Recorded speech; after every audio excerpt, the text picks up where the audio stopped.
Starting next year, it will no longer be free to pollute anywhere in Canada.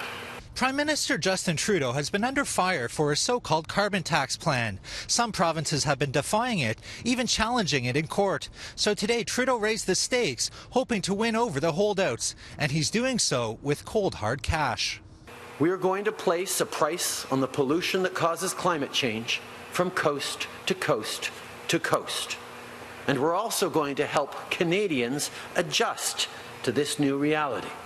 Trudeau's carbon tax plan would put a price on carbon emissions for both consumers and carbon producers. But for the 4 provinces not willing to take part, New Brunswick, Ontario, Manitoba and Saskatchewan, the federal government will take tax revenue and give 90% of it back to citizens in those provinces. So for an average family in Ontario, that would mean an average of $300 a year.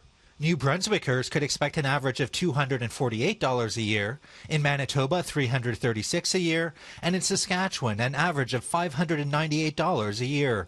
But the official opposition isn't buying it. This plan is wrong for taxpayers, it's wrong for the economy, and it's wrong for the environment. The remaining 10% of revenue will go to businesses, schools, hospitals, and other organizations who cannot pass along their carbon costs along to consumers. Provinces have had 2 years to prepare for the carbon tax, but the 4 holdouts are ready to challenge the plan in court.